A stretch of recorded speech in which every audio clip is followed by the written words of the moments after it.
என்னை ஆள்பவரே, என்னில் முழுமையாயிருப்பவரே, என்னை ஆள்பவரே, என்னில் முழுமையாயிருப்பவரே, எழிலே இறையே ஆண்டவரே, எல்லாமுமான எஜமானனே, என்னை ஆள்பவரே, என்னில் முழுமையாயிருப்பவரே, எழிலே இறையே ஆண்டவரே, எல்லாமுமான எஜமானனே, என்னை ஆள்பவரே.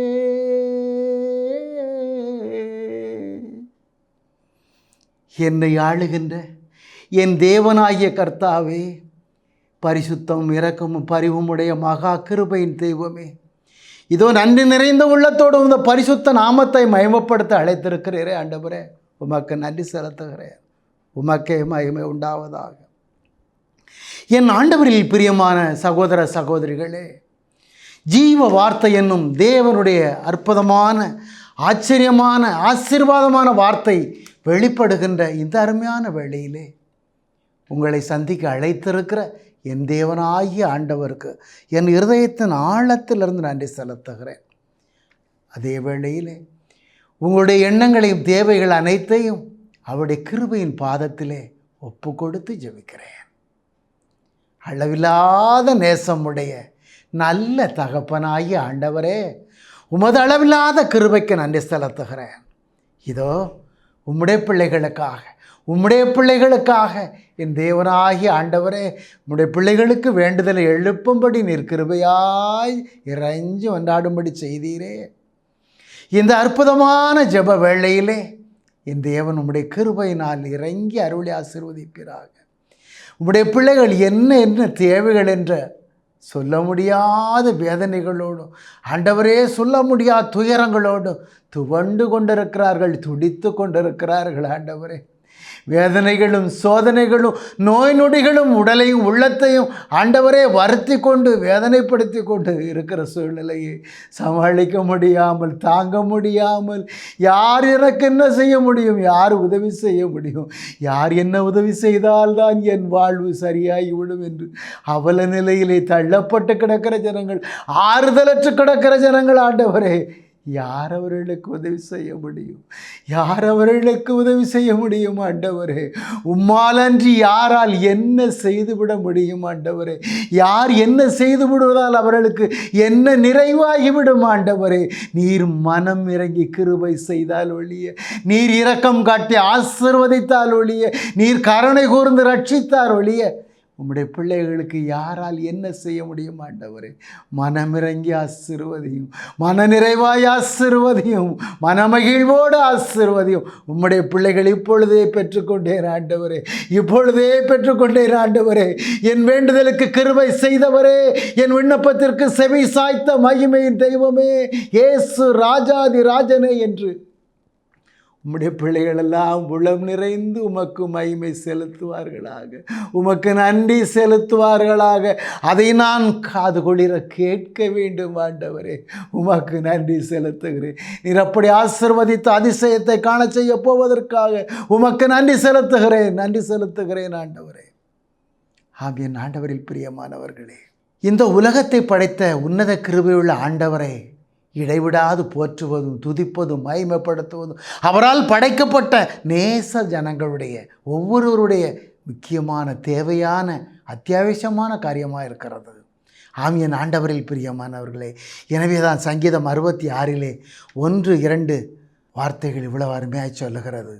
அனைத்துலகோரே ஆண்டவரை போற்றுங்கள், ஆண்டவரை போற்றி ஆர்ப்பரியுங்கள், ஆண்டவரது மாட்சியை புகழ்ந்து பாடுங்கள், ஆண்டவரது புகழை மேன்மைப்படுத்துங்கள், ஆம் என் ஆண்டவரில் பிரியமானவர்களே, அனைத்து உலகிலும் வாழுகின்ற அனைத்து ஜனங்களும் தேவாதி தேவனாகிய ஆண்டவரின் மகிமையை போற்றி புகழ வேண்டும், வாழ்த்த வேண்டும், ஆராதனை செய்ய வேண்டும்.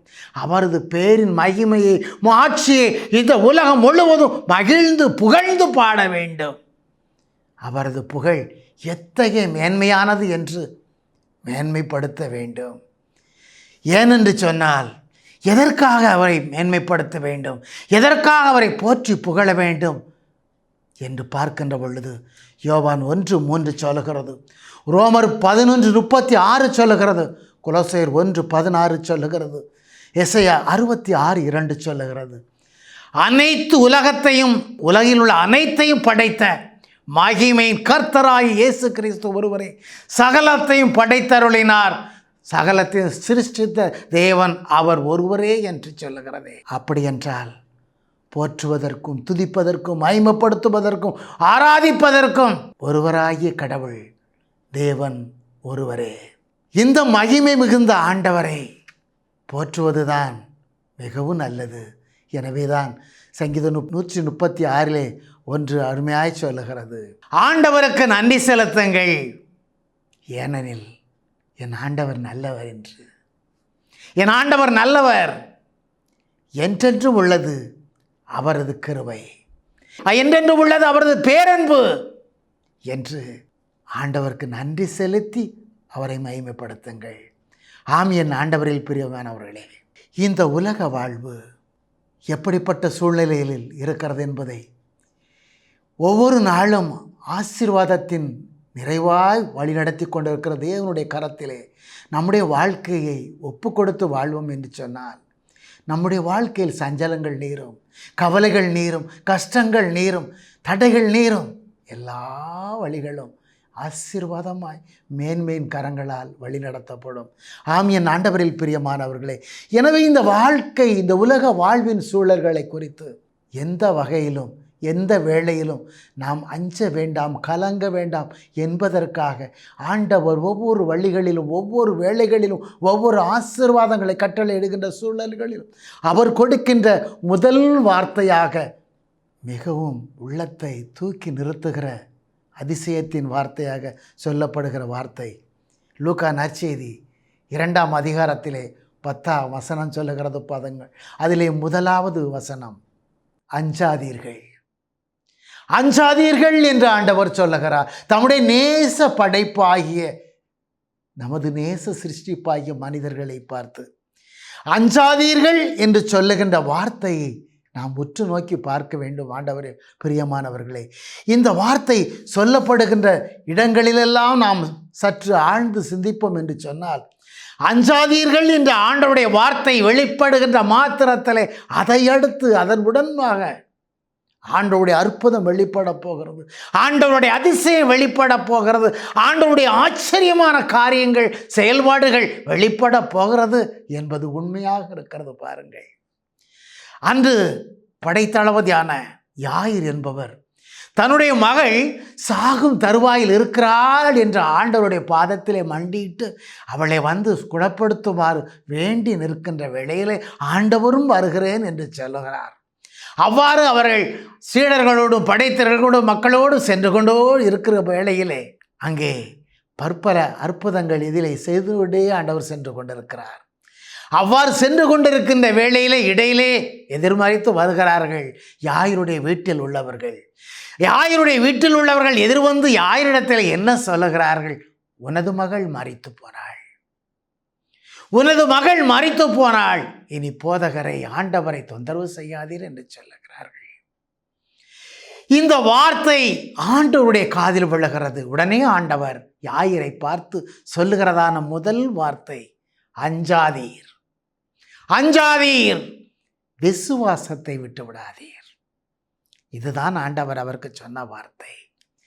அஞ்சாதீர், விசுவாசத்தை விட்டு விடாதீர் என்று ஆண்டவர் யாயிருக்கு சொன்ன மாத்திரத்திலே அவரும் கலக்கம் அடையவில்லை, உற்சாகமாகத்தான் இருந்தார். ஆண்டவரோடு செல்லுகின்ற மாத்திரத்திலே வீட்டிற்குள் சென்று என்ன அற்புதம் நடந்தது! இறந்து கிடந்த மகள் உயிர் பெற்று எழுந்தாள். ஆண்டவருடைய மகிமையினாலே, ஆண்டவருடைய வல்லமையினாலே, ஆண்டவருடைய கிருபையினாலே, ஆண்டவருடைய இரக்கத்தினாலே.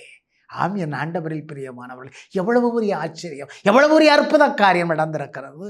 அஞ்சாதே என்ற ஆண்டவருடைய வார்த்தையை கேட்டு நாமும் அந்த வார்த்தைக்கு செவி கொடுத்து நம்முடைய இருதயங்களை பலப்படுத்தி கொண்டு, என் ஆண்டவர் எனக்கு சொன்னார், அஞ்சாதே மகனே, அஞ்சாதே மகளே என்று சொன்னாரே, நிச்சயமாக என் ஆண்டவர் என்னை கரம் பிடித்து தூக்கி விட்டார். என் பிரச்சனைகளிலிருந்து, என் சஞ்சலங்களிலிருந்து புதுவிதமான ஒரு விடுதலையை, புதுவிதமான ஒரு மேன்மையை, புதுவிதமான ஒரு ஆசீர்வாதத்தை இப்பொழுது தரப்போகிறார், இப்பொழுது தரப்போகிறார் என்று உள்ளத்திலே நிறைவாய் இருப்பீர்கள் என்று சொன்னார். நிறைவான தேவன் நிறைவாய் ஆசீர்வதித்து தருவார். ஆம், என் ஆண்டவரில் பிரியமானவர்களே, லூக்கா நற்செய்தி 1ஆம் அதிகாரம் 13ஆம் வசனங்களில் பார்க்கின்ற பொழுது, அன்று சக்கரியா ஆண்டவருடைய தூப பீடத்திலே தூபம் காட்டிக்கொண்டு ஆண்டவரிடத்திலே இடைவிடாது குழந்தை பாக்கியம் இல்லை என்று வரம் வேண்டி மன்றாடி நின்றார். அந்த அருமையான வேளையிலே, அவர் பீடத்திலே தூபம் காட்டிக்கொண்டிருந்த வேளையிலே ஆண்டவருடைய தூதர் அவர் அருகிலே தோன்றினார். அப்பொழுது அவர் சொன்ன வார்த்தை, சக்கரியா அஞ்சாதீர், உமது மன்றாட்டு கேட்கப்பட்டது என்று சொன்னார். ஆம், என் ஆண்டவரில் பிரியமானவர்களே, அதே வேளையிலே உனது மனைவியான எலிசபெத்து இதோ உமக்கு ஒரு ஆண் மகனை பெற்று தருவாள் என்று சொல்லப்பட்ட வார்த்தை எவ்வளவு ஆச்சரியமானது, எவ்வளவு அதிசயமானது. குழந்தை பெற முடியாத நிலைக்கு, வயதானவன் நிலைக்கு வந்துவிட்ட எலிசபெத்து இதோ குழந்தை பெறப்போகிறாள், உனக்கு ஒரு ஆண் மகனை தரப்போகிறாள் என்று ஆண்டவருடைய தூதர் ஆண்டவருடைய வார்த்தையை சொல்லுகின்ற வேளையிலே எவ்வளவு அற்புதமான காரியம், எவ்வளவு ஆச்சரியமான காரியம். அற்புதமான குழந்தை பெற்றெடுத்து ஆசீர்வாதமாய் கொடுக்க செய்தாரே தேவனாகிய கர்த்தர் அல்லவா. இது ஆண்டவருடைய எவ்வளவு மேன்மையான, ஆசீர்வாதமான, மகிமையான காரியம் பாருங்களேன். ஆண்டவரில் பிரியமானவர்களே, இதே வேளையில் லூக்கா நற்செய்தி 1ஆம் அதிகாரத்தில் 30வது வசனங்கள் பார்க்கின்ற பொழுது, ஆண்டவருடைய தூதர் மரியாவை நோக்கி, கலிலேயாவில் உள்ள நாசரேத்தில் வாழ்ந்து கொண்டிருந்த மரியாவை அணுகி வந்து அவர் சொன்ன வார்த்தை என்ன? அருள்மிக பெற்றவரே வாழ்க என்று வாழ்த்தினார் முதலாவதாக. அப்பொழுது மரியா கலங்கி அஞ்சியவளாக நின்ற வேளையிலே, என்னவோ ஏதோ எப்படியோ என்று பரிதவித்து நின்ற வேளையிலே அப்பொழுது வானதூதர் சொன்ன வார்த்தை, ஆண்டவருடைய வார்த்தை, அஞ்சாதேயும் மரியே, அஞ்ச வேண்டாம், கடவுளின் அருளை கண்டடைந்தீர் என்று சொன்னார். ஆம், என் ஆண்டவரில் பிரியமானவர்களே, தூய ஆவியினால் கருவுற்று ஒரு மகனை பெற்றெடுப்பீர், அவருக்கு இயேசு என்று பெயரிடுவீர் என்று சொன்னார். தேவனின் மகிமை, தேவனின் வல்லமை ஆட்கொண்டபடியினாலே, தேவனின் ஆற்றல் ஆட்கொண்டபடியினாலே மகிமையான செயல், மாட்சிமையான செயல், மேன்மையான செயல், எவரும் செய்ய முடியாத ஒரு செயல். என்ன நடந்தது? கன்னியான மரியாள் கருவுற்றாள் பரிசுத்த ஆவியினாலே. அற்புதமான குழந்தை, ஆண்டவரின் திருக்குழந்தை மகனாய் பெற்றெடுக்கக்கூடிய கிருபையை பெற்றாள். ஆம், என் ஆண்டவரில் பிரியமானவர்களே, இப்படியாய் ஆண்டவருடைய வார்த்தை எங்கெங்கெல்லாம் அஞ்சாதீர்கள் அஞ்சாதீர்கள் என்று வெளிப்படுத்தப்படுகிறதோ, சொல்லப்படுகிறதோ, அங்கு அற்புதம், அதிசயம், ஆச்சரியம், நடக்க முடியாத பலனான காரியங்கள் ஆண்டவர் நிகழ்த்தப் போகிறார் என்பது உண்மை. ஆம், என் ஆண்டவரில் பிரியமானவர்களே, உங்கள் வாழ்க்கையில் நீங்கள் ஆண்டவரை நோக்கி இப்படியாய் ஆவலோடு எதிர்பார்த்திருங்கள். ஏனென்று சொன்னால், இந்த ஆண்டவர் எல்லோரையும் ஆசீர்வதிக்க வல்லவராயிருக்கிறார். ஆம், என் ஆண்டவரில் பிரியமானவர்களே, அதன் பிறகாக சொல்லப்படுகிற வார்த்தை என்ன? இந்த அஞ்சாதே என்ற வார்த்தை லூக்கா நற்செய்தி 2:10 சொல்லப்பட்ட வேளை எப்படிப்பட்ட வேளை?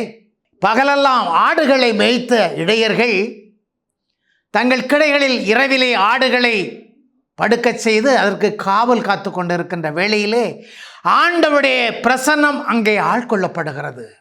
ஆண்டவருடைய பிரசன்னம், ஆண்டவருடைய மகிமை, ஆண்டவருடைய வல்லமை அங்கே வெளிப்படுகின்ற வேளை, மாட்சிமை வெளிப்படுகின்ற வேளை மனிதரால் தாங்க முடியாத சூழ்நிலை. கண்கள் விழிக்க முடியாத ஒளியின் பிரகாசம். எத்தனை சூரியன்கள் சேர்ந்தாலும் அந்த ஒளியை கொடுக்க முடியாது. ஆண்டவரின் மாட்சி அத்தகைய மேன்மையானது. அத்தகைய வேளையிலே அந்த இடையர்களுக்கு அருகிலே அந்த மாபெரும் வெளிச்சம் தோன்றியது. அப்பொழுது சொல்லப்பட்ட வார்த்தை தான், வானதூதரால் சொல்லப்பட்ட வார்த்தை தான், அஞ்சாதீர்கள், அஞ்சாதீர்கள், இதோ எல்லா மக்களுக்கும் பெரும் மகிழ்ச்சியூட்டு நற்செய்தியை உங்களுக்கு அறிவிக்கிறேன் என்று சொன்னார். இது ஒரு மதத்தவருக்கோ ஒரு இனத்தவருக்கோ எந்த ஒரு சாராருக்கும் என்று குறிப்பிட்டதல்ல. எல்லா மக்களுக்கும் பெரும் மகிழ்ச்சியூட்டு நற்செய்தி. எப்படி எல்லா மக்களுக்கும்? தேவனால் அறிவிக்கப்படுகின்ற இந்த நற்செய்தி, வெளிப்படுகின்ற இந்த நற்செய்தி எல்லா மக்களுக்கும் என்று சொல்லப்படுகிறது. ஆம், என் ஆண்டவரில் பிரியமானவர்களே, இந்த ஆண்டவராய் இயேசு கிறிஸ்து இந்த உலகத்தில் உள்ள எல்லா மக்களுக்கும் ஆண்டவரும் கடவுளுமாய் இருக்கிறார் என்று 1 கொரிந்தியர் 1:3 அருமையாக சொல்லுகிறது. எனவேதான் ஆண்டவர் எல்லா மக்களையும் குறித்து சொன்னார். எல்லா மக்களையும் குறித்து, பெரும் சுமை சுமர்ந்து சோர்ந்திருக்கிறவர்களே, எல்லாரும் என்னிடம் வாருங்கள், உங்களுக்கு நான் இளைப்பாறுதல் தருவேன் என்று மத்தேயு நற்செய்தி 11:28 ஆண்டவர் சொன்ன வார்த்தை. எல்லா மக்களுக்கும். எனவே அவர் எல்லா மக்களுக்கும் ஆண்டவர், உலக மக்கள் அனைவருக்கும் ஆண்டவர் இயேசு கிறிஸ்து ஒருவரே. எனவேதான் ஆண்டவருடைய வார்த்தை இப்படியாய் வெளிப்பட்டது. இதோ எல்லா மக்களுக்கும் பெரும் மகிழ்ச்சியூட்டு நற்செய்தியை உங்களுக்கு அறிவிக்கிறேன் என்று. என்ன நற்செய்தி? இன்று ஆண்டவராகிய மெசியா என்னும் இரட்சகர் இதோ உங்களுக்காக தாவீதின் ஊரில் பிறந்திருக்கிறார் என்று லூக்கா 2:11 சொல்லுகிறது. ஆம், என் ஆண்டவரில் பிரியமானவர்களே, ஆண்டவராகிய இயேசு கிறிஸ்துவின் பிறப்பு என்பதுதான் நற்செய்தி. இந்த ஆண்டவராகிய இயேசுவை பற்றியதுதான் நற்செய்தி. இந்த ஆண்டவராகிய இயேசு கிறிஸ்துவின் ஜீவ வார்த்தை தான் நற்செய்தி. இந்த நற்செய்தி தான் உலகில் உள்ள எல்லா மக்களுக்கும் அறிவிக்கும்படியுமாய் வானதூதர் சொன்னார். அந்த நற்செய்தி எந்த செய்தி அறிவிக்கின்றது? லூக்கா 2:12 சொல்லுகிறது, குழந்தையை துணிகளில் சுற்றி தீவன தொட்டியில் கிடத்தி இருப்பதை காண்பீர்கள் என்று அடுத்த வசனம் சொல்லுகிறது. மாபெரும் நற்செய்தி. ஆண்டவராகிய கடவுள் குழந்தையாக இந்த உலகத்திலே பிறந்திருப்பது மாபெரும் நற்செய்தி, மாபெரும் மகிழ்ச்சியூட்டு நற்செய்தி. அந்த குழந்தையை துணிகளில் சுற்றி, மாட்டு தொழுவத்திலே துணிகளில் சுற்றி தீவன தொட்டியில் கிடத்தியிருப்பதை காண்பீர்கள் என்று இடையர்களுக்கு சொல்லப்பட்டது. ஆமென். ஆண்டவரில் பிரியமானவர்களே, தீவன தொட்டி என்று பார்க்கின்ற பொழுது அது 3 விதமான முக்கிய காரியத்தை கொண்டதாக இருக்கிறது. ஒன்று, மாட்டு தொழுவத்தில் உள்ள தீவன தொட்டி ஏழ்மையானது, அதுவே பாதுகாப்பு கொடுக்க வல்லதாக இருக்கிறது. 2, அதுவே உயிர் வாழ வைக்கக்கூடியதாக இருக்கிறது. ஆம், என் ஆண்டவரில் பிரியமானவர்களே, இத்தகைய மகிமையுள்ள கடவுளின் பிறப்பைத்தான் கிறிஸ்மஸ் என்று உலக மக்களே கொண்டாடுகிறார்கள். இந்த ஆண்டவருடைய பிறப்பிற்கு முன்னதாக, இந்த மண்ணிலே அவர் பிறப்பதற்கு முன்னதாக, இந்த உன்னத கிருபையுள்ள தேவனாகிய ஆண்டவரின் மகிமையான சூழல் விண்ணகத்திலே எப்படிப்பட்டதாக இருக்கிறது என்று பார்க்கின்ற வேளையிலே, தூய யோவானுக்கு அருளப்பட்ட திருவெளிப்பாட்டிலே 4ஆம் அதிகாரத்திலே 2 முதல் 11 வரை உள்ள நிகழ்வு அருமையாய் சொல்லுகிறது. விண்ணகத்திலே மரகதம் போன்ற வானவில் சூழ்ந்திருக்கின்ற அரியணை, படிகக்கல் போலும் மாணிக்கம் போலும் தோற்றமளிக்கின்ற அரியணை, அந்த அரியணையை சுற்றி 24 மூப்பர்கள் அமர்ந்திருக்கிறார்கள். அங்கே தூதர்களும் சேராபீன்களும் மூப்பர்களும் ஆண்டவரை தெண்டனிட்டு வணங்கியபடி மீண்டுமாய் சொல்லி துதிக்கிறார்கள். தூயவர் தூயவர் தூயவர், எல்லாம் வல்ல மகிமை நிறைந்த ஆண்டவர் தூயவர், இவரே இருந்தவரும் இருக்கிறவரும் இனி வர இருக்கிறவரும் ஆகிய சர்வ வல்லமையுள்ள தேவன் இவரே என்று பணிந்து ஆராதனை செய்து அல்லும் பகலுமாய் இடைவிடாது போற்றி துதித்து மகிமைப்படுத்திக் கொண்டிருக்கிறதே. இத்தகைய மகிமை உடைய ஆண்டவர், மகத்துவம் மிகுந்த ஆண்டவர், மாட்சி மிக்க ஆண்டவர் ஏன், எதற்காக இந்த மாட்டு தொழுவத்திலே பஞ்சனையில் பிறந்திருக்கலாம், பட்டு மெத்தையிலே பிறந்திருக்கலாம், மாட மாளிகையில் பிறந்திருக்கலாம், மிகவும் கோடீஸ்வர பிரபுவாக பிறந்திருக்கலாம். ஆனால் ஆண்டவர் அப்படி பிறந்தாரா? இல்லை. மாட்டு தொழுவத்திலே எளிமையிலும் எளிமையாக, ஏழ்மையிலும் ஏழ்மையான மாட்டு தொழுவத்திலே பிறந்தார். ஆமியன் ஆண்டவரில் பிரியமானவர்களே, இந்த உலகத்திலே மனிதன் எளிய வாழ்வு கொண்டு ஏற்றமிகு வாழ்வை காண வேண்டும் என்பது ஆண்டவருடைய விருப்பம். ஆம், ஆண்டவர் மகத்துவம் மிகுந்த சிம்மாசனத்தில் வாழ்ந்து கொண்டிருந்த, சிம்மாசனத்தில் ஆட்சி செய்து கொண்டிருக்கின்ற விண்ணகத்தில் இருக்கிற தேவன் இந்த மண்ணுலகிற்கு ஏன் வந்தார்? இந்த மண்ணகத்தில் எளிய வாழ்வில் ஏன் பிறந்தார்? மனிதர்களை தமக்கு உரியவர்களாக, தமக்கு பிரியமானவர்களாக, தமக்கு ஏற்புடையவர்களாக ஆக்க வேண்டும் என்பது அவருடைய திருவிழம் அல்லவா? ரோமர் 1:17 அழகாக சொல்லுகிறது. ஆமென். ஆண்டவரில் பிரியமானவர்களே, இந்த ஆண்டவராகிய கடவுள்தான் மெசியா, மீட்பர், அவரே இரட்சகர். ஆம், அந்த ஆண்டவரிடத்திலே தான் வாழ்வு இருந்தது என்று யோவான் 1:4 சொல்கிறது. அவரிடத்திலே வாழ்வு இருந்தபடியினாலே தான் அவர் இந்த உலகத்திலே ஒளியாய் வந்தார். ஒளி என்னும் வாழ்வை இந்த உலகுக்கு அளித்தார். அவர் படைத்த உலகம் ஒளியற்று இருள் சூழ்ந்து ஒழுங்கற்றதாய் இருந்த வேளையிலே தம்முடைய ஜீவ ஒளியால் நிரப்பி இந்த உலகை வாழ வைத்தார், வாழ்வளித்தார். ஆம், என் ஆண்டவரில் பிரியமானவர்களே, அந்த வாழ்வை இந்த உலகிற்கு தரத்தான் ஆண்டவர் ஒளியான தேவனாய் இந்த உலகத்திலே அவதரித்தார். இந்த ஆண்டவர் இயேசு என்னும் ஒரு தெய்வத்தின் பெயரை தவிர வேறு எவருடைய பெயருமே இந்த உலகத்திலே கொடுக்கப்படவில்லை. இந்த உலகத்தில் படைக்கப்பட்ட ஜனங்களை மீட்க ஒருவர் வருகிறார், மீட்க வர இவரே இருக்கிறார் என்று எவருடைய பெயரும் உலகத்தில் அறிவிக்கப்படவில்லை. அப்போஸ்தலர் பணி 4:12 சொல்லுகிறது. இயேசுவால் அன்றி இந்த உலகத்தில் ரட்சிப்பு இல்லை. இந்த உலகத்தில் உள்ள மனிதர்களை மீட்பதற்கென்று வானகத்தின் கீழே இந்த பூமியிலே மேலே வாழுகின்ற மனிதர்களுக்கு மீட்பளிக்க, ரட்சிக்க இயேசு என்னும் ஜீவனுள்ள தேவனின் நாமம் ஒன்றே கொடுக்கப்பட்டிருக்கிறது என்று. ஆமியின் ஆண்டவரில் பிரியமானவர்களே, இது உலக அறிந்த உண்மை, யாரும் மறைக்க முடியாத ஒரு உண்மை. ஆனாலும் கூட இந்த உலக மனிதர்களில் எத்தனை விழுக்காடுகள் இதை உண்மையாய் உணர்வாய் உள்ளத்திலே பதித்து வைத்திருக்கிறார்கள், ஏற்றவர்களாய் வாழுகிறார்கள்? சிந்தித்து பாருங்கள் என் ஆண்டவரில் பிரியமானவர்களே. இந்த உலகத்திலே எத்தனையோ மனிதர்கள் பிறந்திருக்கிறார்கள், மறைந்திருக்கிறார்கள். எத்தனையோ மகான்களாய் பிறந்து வாழ்ந்திருக்கிறார்கள், மறைந்திருக்கிறார்கள். ஒருவரேனும் இந்த உலகத்தில் இறந்து உயிர்த்தார் என்பது இல்லை, இனிமேலும் இல்லை.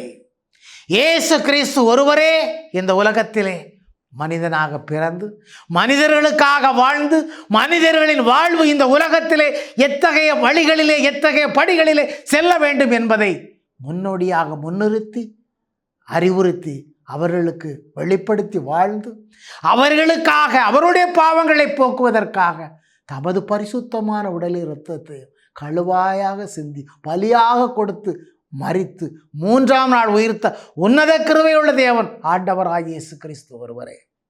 இந்த ஆண்டவர் பிறந்த இந்த நாள் அருமையான ஆசீர்வாதமான நாள்.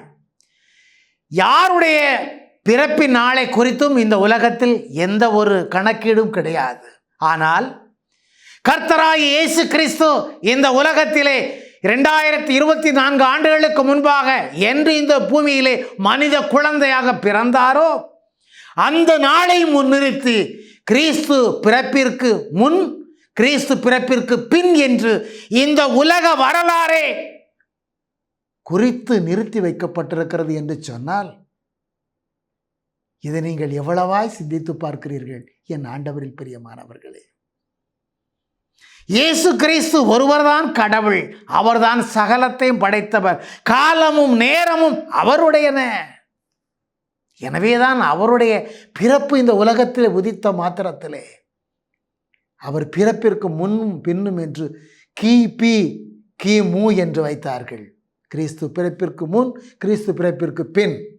எனவே என் ஆண்டவரில் பிரியமானவர்களே, இந்த ஆண்டவருடைய பிறப்பு ஒரு சாதாரணமான காட்சியோ ஒரு சாதாரணமான விழாவோ அல்ல. காலங்களையும் நேரங்களையும் தமதாக்கி கொண்ட ஜீவனுள்ள தேவனின் பிறப்பு மிகுந்த ஆசீர்வாதமும் மிகுந்த மேன்மையும் மிகுந்த வழிநடத்துதலுமாய் வாழ்வை அளிக்க வல்லதுமாய் விளங்கிய பரிசுத்த கிருபையுள்ள தேவனின் வாழ்வு மகத்துவம் மிகுந்தது.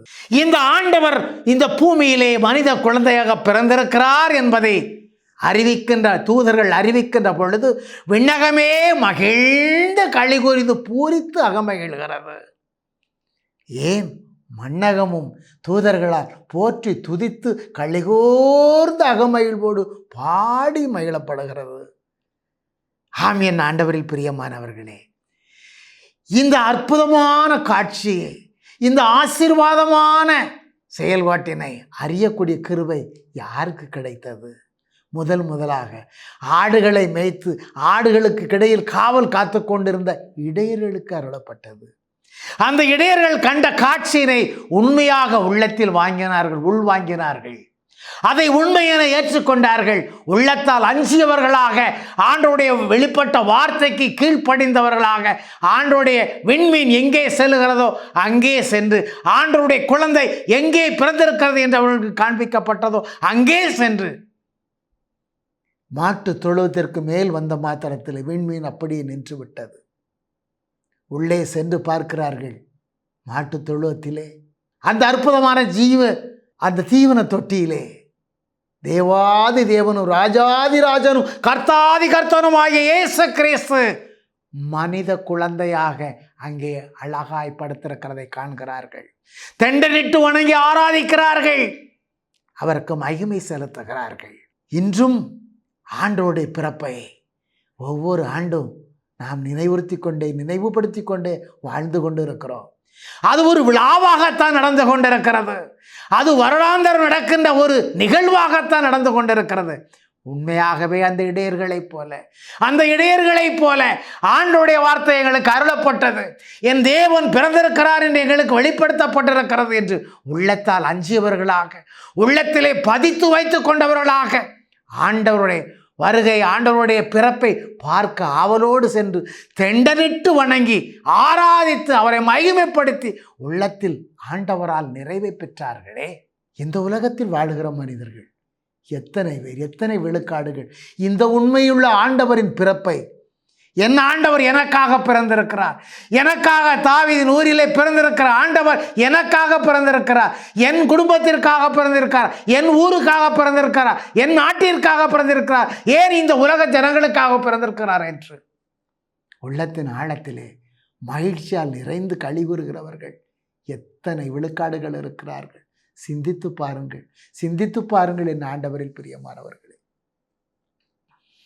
எனவே நீங்களும் இந்த ஆண்டவர் பிறந்திருக்கிறார் என்ற அற்புதமான நற்செய்தியை மெய்யான உள்ளத்தோடு, உண்மையான உள்ளத்தோடு, மெய்யான ஜீவ கண்களோடு, உறுதியான விசுவாசத்தோடு இந்த ஆண்டவரை நோக்கி வாருங்கள். பிறந்திருக்கிற ஆண்டவருடைய பாதத்திலே சரணடைந்து அவரை வணங்கி ஆராதித்து அவருக்கு மகிமை செலுத்த உண்மை உள்ளத்தை வெளிப்படுத்துங்கள். உண்மை இருதயத்திலிருந்து வெளிப்படுத்துங்கள். அன்பை காண்பியுங்கள். தேவனை வணங்குங்கள், ஆராதியுங்கள்.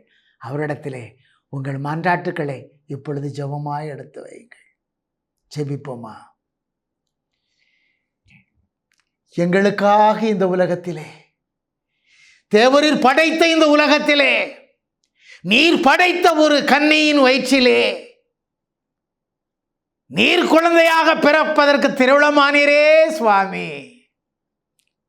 இது எவ்வளவு மேன்மையான காரியம், அதிசயமான காரியம், ஆச்சரியமான செயல், அற்புதமான வெளிப்பாடு ஆண்டவரே.